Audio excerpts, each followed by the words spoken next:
my super quick RC FA-18. This is an awesome jet. It's a 70mm ducted fan jet, and boy does it go fast. This plane is made of the EPO foam, and you almost don't want to fly a plane without EPO foam because when it crashes, it just goes into a couple big chunks. But with other foams, it crumbles into those millions of little.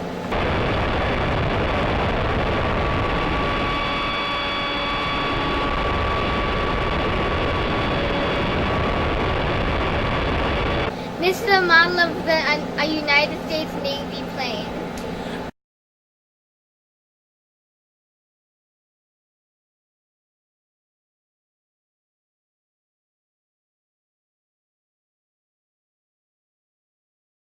This plane is designed to land on carriers.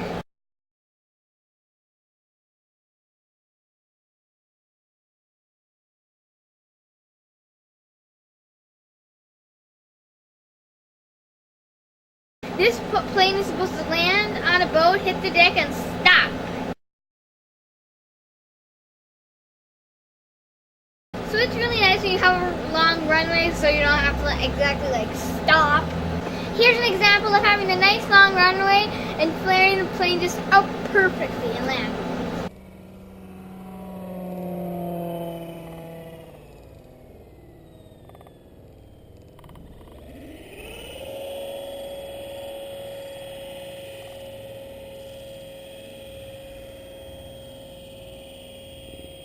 But often we don't have that very big landing strip.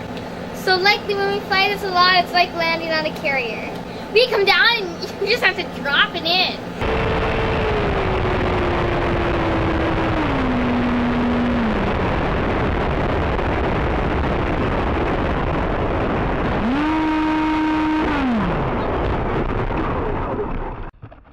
Sometimes when we drop it in, we move it too fast and it goes straight down the hill.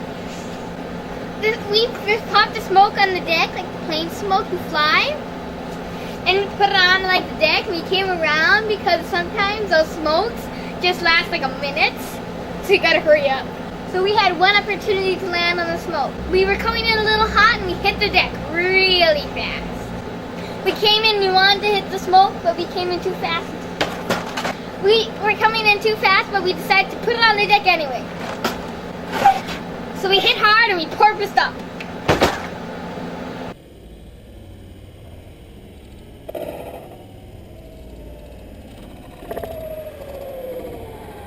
The plane just lifted up and was hanging there like slow motion.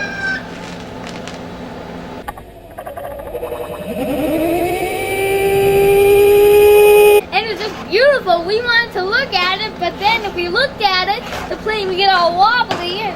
So when we were hanging in the sky, it just rolled.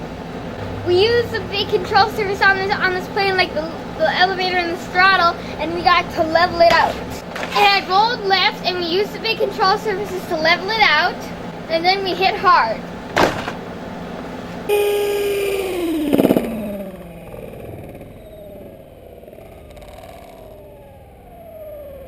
A lot happened here. Flying planes is a fascinating engineering problem. The forces that acted on the plane in the crash broke the back landing gear right here. It torqued it over and the little 90-degree piece was forced through the plywood. In the front of the plane, we had put in a plywood support, and we made our own homemade landing gear that would bend back in a hard crash. When the forces hit this, it transferred the energy back into the plywood. The hydraulic shock popped the canopy off. It deformed so much that it popped the back of the canopy off.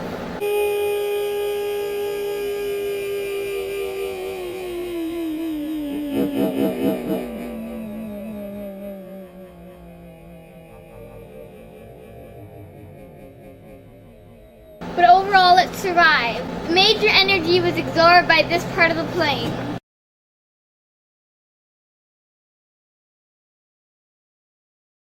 So our plywood worked really well. It essentially saved this airplane, or else this front would be all crummy and chum-chum. So we're going to fix these things, and this plane's going to be back in the sky. Go fly up and RCDOX!